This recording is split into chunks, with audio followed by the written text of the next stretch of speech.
Bienvenidos a Cruce de Palabras por Telesur. Soy Luis Hernández Navarro y hoy nos acompaña en el estudio Jacinto Rodríguez Munguía.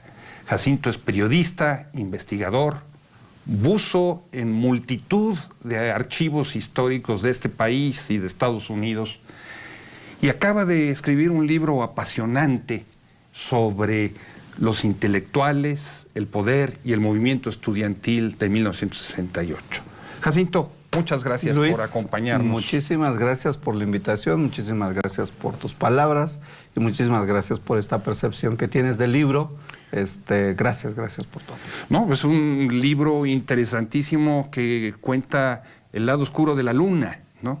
Esa que no vemos, ¿no? Pero que está allí, en la figura de un intelectual emblemático, Emilio Uranga, que funciona como el ideólogo del príncipe, ¿no? Pero en la sombra. Sí, creo que se abre una puerta inmensa.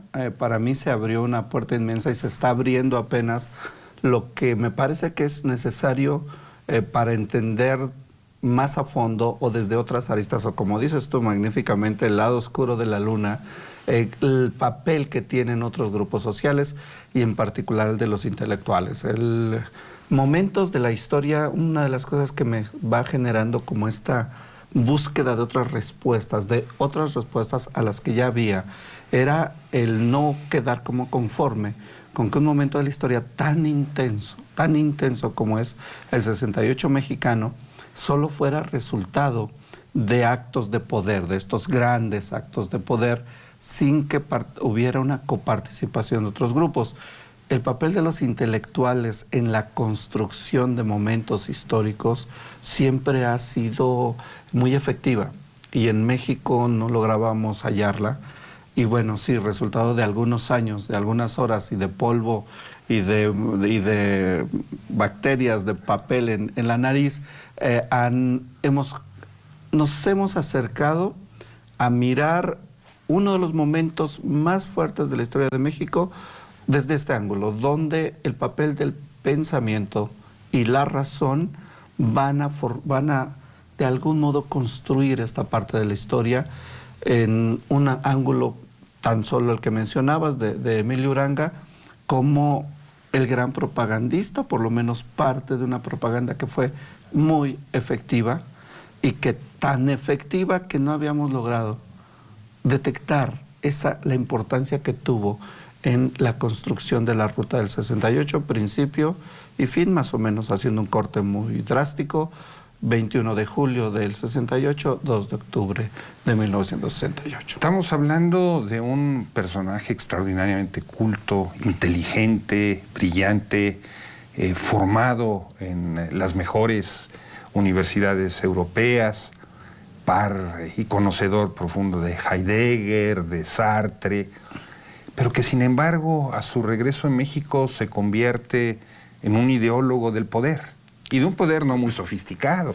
Claro, estamos hablando de un personaje que nos revela una parte de la historia de México, pero también que nos revela como seres humanos, aunque sí hay estos seres capaces, con unas capacidades especiales y extraordinarias.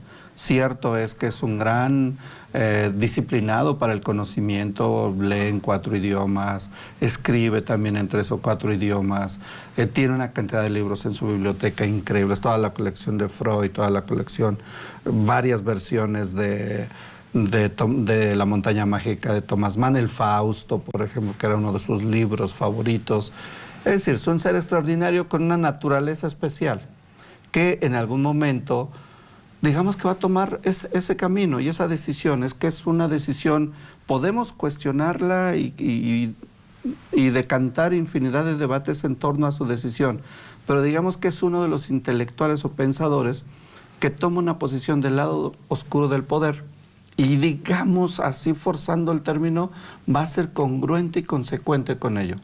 Lo que no alcanzamos todavía a ver, y espero que en algún momento hablemos de ese otro libro, es los otros intelectuales. Es decir, no es solo él es digamos, la punta del iceberg, donde miramos que la construcción de la historia no solo la hacen estos llamados grandes hombres, sino que el papel como el de Emilio Uranga va a ser fundamental para lo que ocurre y los actos humanos, como es, bueno, todo el movimiento, pero sobre todo el 2 de octubre, ¿no? Hay una participación del pensamiento y la razón que uno no concebiría en en esta idea que tenemos romántica, de que los intelectuales siempre están del lado del lado bueno de la historia. Del lado bueno de la historia, y no. Yo creo que en el caso mexicano, alguna vez Vargas Llosa lo dijo, México era una dictadura perfecta. Yo creo que queda mucho de ello. Uranga arriesga una frase en un ensayo que lo menciona, lo conceptualiza como una tiranía invisible. Creo que las dos frases son muy acorde, donde el papel de los intelectuales fue fundamental. Una de las cosas que más me parece interesante de tu libro es cómo muestras a la mayoría de los intelectuales y a la mayoría de los estudiosos que se sumergen en las aguas del 68, dedicarse a observar lo que la prensa trató sobre el conflicto, pero dejan de lado el periódico popular por excelencia, la prensa, que era precisamente el vehículo a través del cual Uranga se expresó. Tú encuentras esa pieza escondida o desconocida del rompecabezas y la colocas, y es una pieza clave, es el periódico que más se lee en México. Y particularmente en esos años, yo un poco lo que decía, que Uranga nos revela, y nos revela en gran medida a los medios, a los periodistas, que dialogamos entre nosotros, ¿no? Tenemos un diálogo permanente, un espejo de reflejo, un espejo reflejo donde nuestra conversación es entre pares, y no miramos el trabajo que a veces se está haciendo en otros espacios, como es el periódico La Prensa. Para un público latinoamericano, el periódico La Prensa es un periódico de corte todavía hoy, más amarillista, más de nota roja, pero que en esa época tenían muy claro la capacidad de influencia que tenía en lo que llamamos el círculo verde, ¿no? El círculo rojo dialoga con ellos y no miraban lo que estaba ocurriendo en el círculo verde, que en ese periódico se estaban publicando una cantidad de mini ensayos cada 8 días de este personaje de Emilio Uranga, con un nivel con una construcción muy especial. Ahí yo pongo algunos ejemplos muy parecidos con Goebbels, ¿no? Sí. Que hacía lo mismo a través de medios populares. La fórmula parece sencilla. Digamos que la receta está ahí.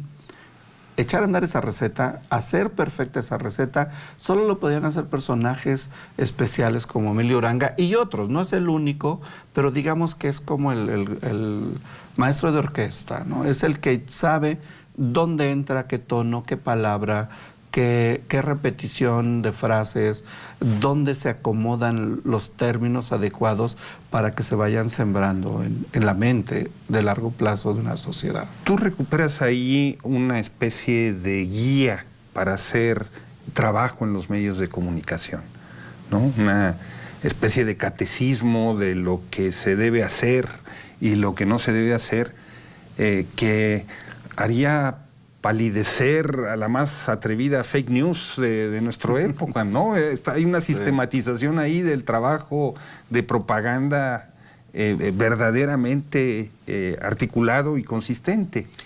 Sí, creo que esta idea de el sistema político mexicano, me parece que su perfección no solo está en personajes perversos dentro de la política y grandes maestros de la economía para mover las piezas adecuadas.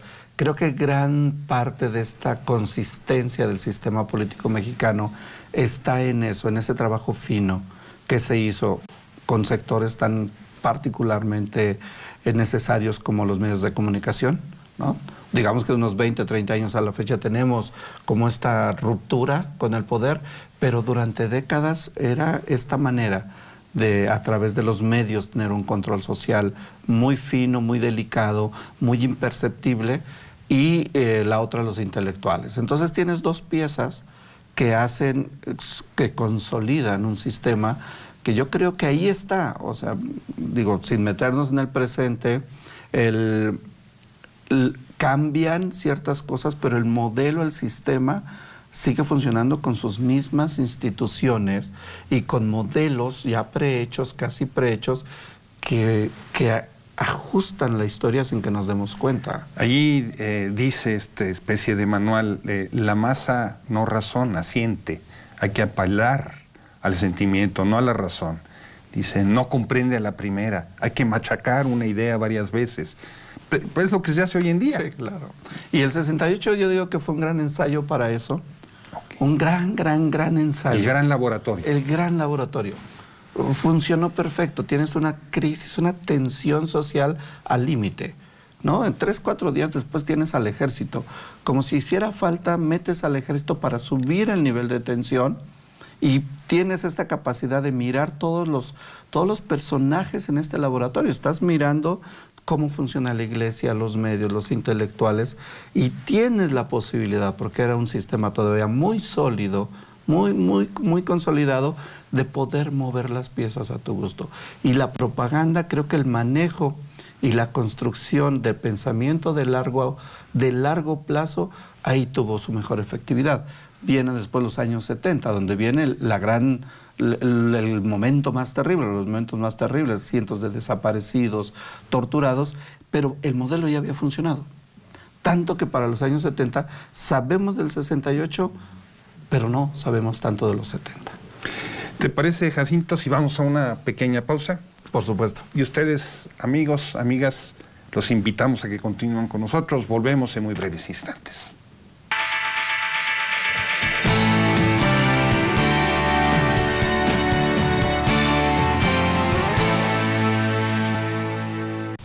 Estamos ya de vuelta en este cruce de palabras, conversando con el periodista e investigador Jacinto Rodríguez Munguía sobre los intelectuales, el poder y el movimiento estudiantil de 1968.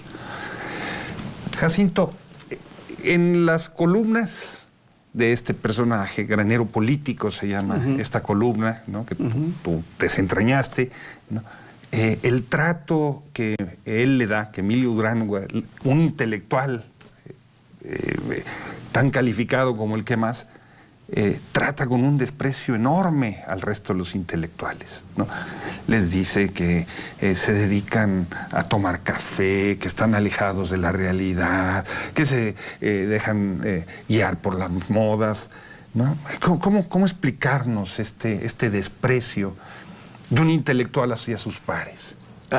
Yo lo veo como también parte de este laboratorio de una preparación de lo que vendría después. Había que arrinconarlos, había que hacerlos sentir y convertirlos en enemigos del Estado en ese momento, representado por Díaz Ordaz.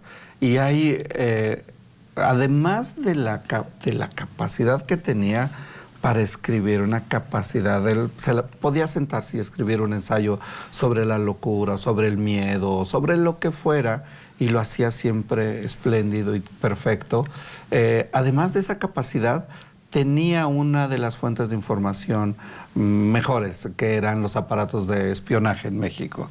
Entonces tenía estos detalles, toda esta información puesta en una cosa que para mí es el arte de la ironía, que pocos podemos o pocos pueden desarrollar en la escritura. La ironía es un arte y él la tenía sobrada. Entonces permanentemente está mofándose, que también es como un ajuste de cuentas. Él, cuando regresa de Europa, este grupo ya consolidado, Paz, Fuentes, como cabezas de los grandes reyes, como el Máximo, pero después todos estos, los que ya estaban y tenían ya un gran poder, no lo miran como alguien... Como su par. Como su par, como alguien que pueda entrar en las aguas y bañarse en las aguas del pensamiento de ese momento. Y él también ve ese momento una gran oportunidad para irse del lado del poder. Y ahí, en las columnas, creo que es una manera, una de las varias intenciones, es estarles cobrando estas cuentas. Los está desnudando. Los está desnudando ante una sociedad, la clase popular, que los va a ver, y todavía hoy los ve con una gran distancia. O sea, sí consumen muchos sus lecturas, pero no lo ven no los ven como sus representantes de una sociedad que necesita de pronto de estas luces. Creo que quedó mucho de ello. Los 70s, estos textos van a ser todavía más fuertes, pero al mismo tiempo hay una conversión. Otra vez los intelectuales entran en otro momento, que es ya para otro futuro programa y otro futuro libro. Ya hablaremos de eso, claro, claro. Oye, y tú has tratado también en el libro, ¿no? Otra pieza del rompecabezas desconocida, la de un militar. Sí. Digamos que el libro tiene estas dos partes: cómo se va construyendo el camino hacia el 2 de octubre. La construcción del camino hacia el 2 de octubre desde el 21 de julio, una de sus piezas es la propaganda, ¿no? Es una pieza que le da una solidez y una explicación a cómo se fueron dando las cosas. Y la otra es también el papel que va a tener el Estado Mayor Presidencial en un juego de traiciones y venganzas. Lo que vemos en el 68, más allá de estas partes que a mí también me parecen muy interesantes, el papel de la inteligencia en el sentido académico más profundo, también es este juego de traiciones permanente en los varios grupos de poder. O sea, no hay lealtad arriba. No hay lealtad. El ejército, esta figura y este grupo tan importante para una sociedad, se ve cruzado por las venganzas y las traiciones todo el tiempo, tanto que García Barragán, el secretario de la Defensa Nacional en ese momento, es uno de los más engañados y de los más traicionados por elementos de este grupo de élite que es el Estado Mayor Presidencial, que por cierto en estos días en México está como saliendo, ¿no? Yo lo dejo entre comillas, como saliendo de la historia, ¿no? El presidente dice fuera, no van a participar ya en labores de cuidar al presidente, pero que en ese momento van a tener un papel y por otros momentos muy importantes, y por ahí nos encontramos con un personaje clave del Estado Mayor Presidencial que va a ser determinante en la reacción del ejército todo, y al mismo tiempo lo mete en una trampa que lo convierte, que queda la imagen del ejército regular como asesino, ¿no? Es bien importante ese momento en el 2 de octubre. Qué curioso, una historia de conspiraciones, de puñaladas por la espalda, al calor de un gran movimiento que expresa descontento. Es muy fácil así entonces explicarse este movimiento como resultado de esas pugnas arriba. Yo diría que las puntas son dos puntas que en el caso mexicano son muy especiales. Casi ningún, que yo, hice una comparación de movimientos, inicios y finales, y ningún movimiento estudiantil en el mundo en ese momento, que eran muchos, tienen las características del caso mexicano. En las puntas sí hay hay intencionalidad del poder, pero en medio ocurre algo maravilloso. Es como una cápsula de tiempo que va a ir corriendo y que va a generar toda una serie de creatividad y de manifestación y de ejercicio de libertad que va a ser de los estudiantes. Ahí hay cosas también, ¿no?, que contar, pero finalmente logran, a pesar de esta intencionalidad que va a correr todo el tiempo hasta el 2 de octubre, logran generar una construcción narrativa y una historia de la cual todavía abrevamos, ¿no? Esta idea de la necesidad de la libertad de expresión, la necesidad de la toma de las calles. Creo que eso se vuelve maravilloso, porque por un lado tienes un universo de traiciones y por otro un momento explosivo, un Big Bang de las necesidades de los derechos humanos de los estudiantes, de los ciudadanos en México. ¿Dirías que en el 68 la conspiración existió, pero no fue la causa del origen del movimiento, sino que el movimiento creó las condiciones para que se ajustaran esas cuentas en las cúpulas? Sí, digamos que reducirlo a que las mentes perversas y todo fueran tan precisos sería reducirlo muy mal, porque hay una cantidad de elementos que están jugando. Digamos, y yo lo planteo en el libro, pongo piezas que van jugando con esta suerte de casualidad, ¿no? pero no se pueden descartar todos los otros elementos sociales y globales que ya estaban ocurriendo. Digamos que si, en todo caso el arte está en estas casualidades, van encajando muy bien, o sea que es un poco lo que el libro deja esa sensación de que las piezas encajan perfecto, que ese es cuando nos encontramos con el personaje Uranga y con este otro militar, las piezas caen solas, se acomodan. Ya después viene el trabajo de tratar de dar un texto lo más coherente y bien hecho, pero las piezas, digamos que tienen una explicación o tienen un acomodo mejor con estos personajes y con estas, digamos, otras formas de explicar el 68. Hubo la intención, creo que una de las cosas que habrá que rescatar es sí hubo la intención de construir un movimiento o un momento de la historia para justificar la ruptura de la historia. Que eso suele ocurrir. En los grandes momentos de la historia, muchos personajes deciden construir la historia. No se esperan a que la historia ocurra. Y en el 68 me parece que sí hay toda esa intencionalidad. Cortar la historia en dos, un antes, un pasado, y después venía como la magia de un nuevo presidente y de un grupo social distinto. Y lo que vino fue la guerra, la guerra sucia. La guerra sucia. Hablando de la guerra sucia, ¿tú dirías que ese laboratorio del que hablabas, del 68, entendí que sobre todo en el terreno de la propaganda, de cómo enfrentar discursivamente los movimientos que desafiaban al Estado, ese 68 también fue un laboratorio, por lo que has visto en los archivos, en términos de una política represiva? Sí, y resulta perfecta. O sea, el modelo se pone a prueba en un momento de mucha tensión, ya decíamos, de tensiones sociales muy altas como es el 68. Y cuando vienen los años 70, que ya en todo el mundo comienza también a consolidarse grupos guerrilleros y ya está la confrontación entre dictaduras y grupos llamaban subversivos o guerrilleros, cuando se comienza a dar eso en México ya veían ellos venirlo. Hacia finales de los 60, 68, 69, hay varios documentos ahí en los archivos que nos hemos acercado donde ya prevén lo que viene. Y entonces se comienzan a armar y a preparar bien. La Dirección Federal de Seguridad comienza a crear grupos especiales, porque ya ven llegar ese otro momento, y cuando llega lo que tenemos es una cortina maravillosa hacia el mundo de lo que es México, mientras adentro está ocurriendo lo mismo, particularmente Sudamérica. A México comienzan a llegar hacia los primeros años de los 70s, el exilio de Chile, de Argentina, de Brasil, de Uruguay. Tenemos profesores, las universidades con mucha gente de esa época, y en México está ocurriendo lo mismo. 74 es un año axial, terriblemente para México, y en América Latina, por lo menos, y en el mundo, ven al gobierno mexicano como el salvador de vidas de Sudamérica, cuando en Guerrero se están arrasando con comunidades. Entonces, funcionó.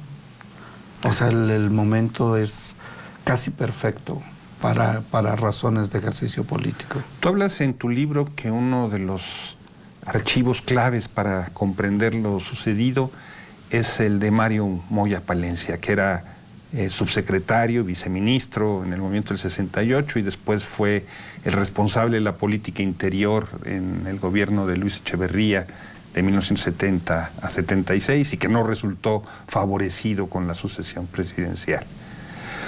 ¿Por qué Moya Palencia dejó intacto su archivo habiendo tantos cadáveres en ese closet? La versión que tengo es de un personaje muy cercano, de uno de los más cercanos a Fernando Gutiérrez Barrios, que va a organizar uno de el fondo de la Dirección Federal de Seguridad. Él recuerda en algún momento en estos años de estar ahí entre los millones de papeles, en alguna conversación casual le pregunto de dónde vienen esos documentos, ¿no? Y me cuenta la historia. Y dice, ¿recuerdas? Hay algunos papeles que tienen un poco como de tierra y como si les hubiera caído agua, porque cuando no resulta ser el candidato a la presidencia, él sale groseramente gritando y diciendo se van a chingar, ¿no? Que es una palabra muy mexicana, pues, pero se van Pero muy expresiva. Sí, pero muy expresiva. Muy Pero imaginemos el momento, ¿no? Él confiado en que sería el futuro presidente y de pronto se entera que no lo es. Y entonces ve en estas miles de cajas y en estos miles de expedientes la posibilidad de la venganza. En un Otra vez minuto, la venganza. ¿tú dirías que la figura de Emilio Uranga como intelectual ligado al Estado permanece hoy en día en México? Sí, claro, porque el trabajo tan fino que realizó o con el que colaboró, no tenemos manera de medirlo en qué momento del tiempo se termina. Pero no solo él, yo creo que es un conjunto y que vendrá en el próximo libro el papel de los otros y creo que no va a ser muy cómodo. Pues lo esperaremos. Muchas gracias por estar Luis, con nosotros, Jacinto. Muchas gracias a ti. Y muchas gracias a ustedes, amigos, amigas, por su amable compañía el día de hoy. Y ya saben, los esperamos la semana que viene aquí por Telesur. Hasta la próxima.